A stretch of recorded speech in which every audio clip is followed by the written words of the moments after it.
Hello दोस्तों, आपके अपने यूट्यूब चैनल पर आप सभी का स्वागत है। हम जीव विज्ञान के बारे में अध्ययन कर रहे हैं और पिछले 2 वीडियो के माध्यम से हमने जीव विज्ञान की शाखाओं और उपशाखाओं के बारे में अध्ययन किया। लगभग 41 या 42 शाखाएं या उपशाखाओं के बारे में अध्ययन किया, जो एग्ज़ाम की दृष्टि से बहुत ही महत्वपूर्ण है और अक्सर एग्ज़ाम में यहीं से क्वेश्चन रिपीट होता है।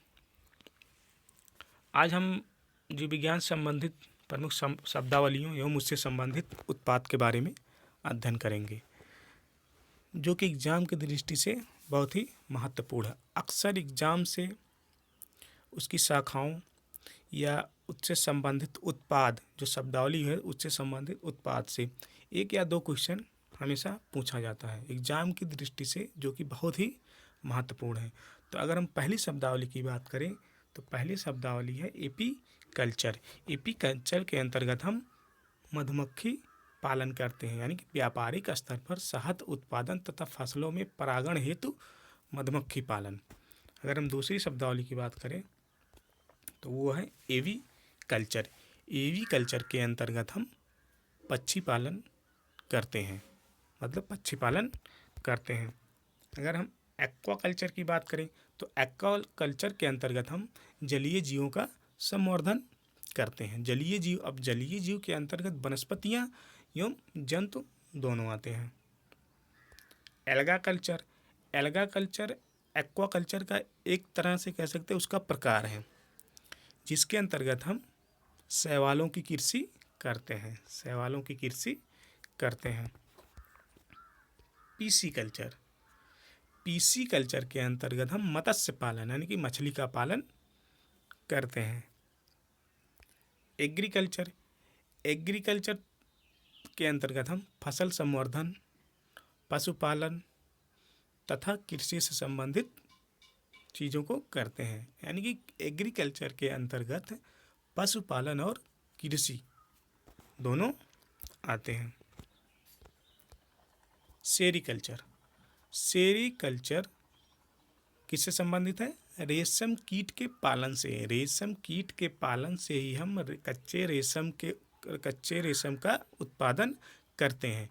तो हम कच्चे रेशम के उत्पादन के लिए किसका पालन करते हैं? रेशम कीट का। इन्हीं की सहायता से हमें कच्चे रेशम प्राप्त होते हैं। सिल्वीकल्चर के अंतर्गत हम वन संवर्धन कराते हैं। अगर बात करें स्पंजी कल्चर तो इसके अंतर्गत हम स्पंज का संवर्धन कराते हैं। फ्लोरीकल्चर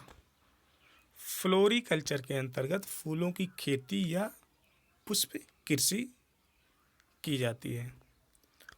ओलेरीकल्चर के अंतर्गत फसलों की कृषि की जाती है। अर्बोरिकल्चर, इसके अंतर्गत वृक्षों तथा झाड़ियों की कृषि की जाती है।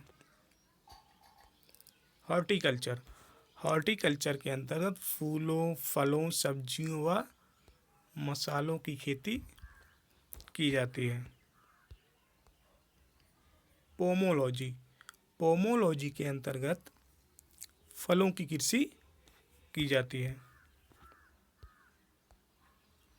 एग्रोनॉमी के अंतर्गत फसलों की खेती की जाती है। वर्मी कल्चर के अंतर्गत कृषि उत्पादन में वृद्धि हेतु केचुआ पालन। एक तरह से कह सकते हैं वर्मी कल्चर किससे संबंधित है? केचुए पालन से, और जिनका उत्पादन कृषि उत्पादन में वृद्धि हेतु की जाती है। ऑस्ट्रीकल्चर के अंतर्गत व्यापार हेतु सीपियों में कृत्रिम प्रजनन कराया जाता है। ओलीकल्चर के अंतर्गत जैतून का उत्पादन, संरक्षण तथा व्यापार किया जाता है। हेलीकल्चर, इसमें घोंघे का संवर्धन कराया जाता है।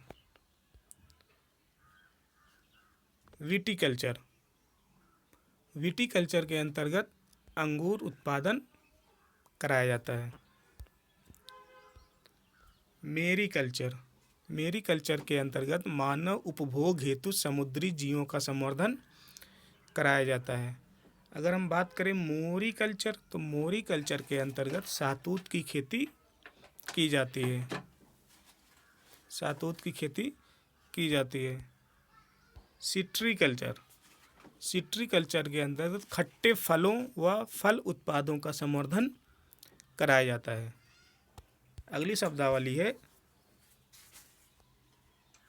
एरोकल्चर, एरोकल्चर के अंतर्गत मृदा विहीन पादप संवर्धन कराया जाता है। अगला कुछ शब्दावली है वेजिकल्चर, इसके अंतर्गत सब्जियों एवं फलों की कृषि, मुख्यतः जड़ वाले फसलों की कृषि जिनमें कायिक प्रवर्धन होता है। तो दोस्तों ये था आज की शब्दावली। अगर वीडियो अच्छा लगे तो लाइक करना, सब्सक्राइब करना और कमेंट जरूर करना।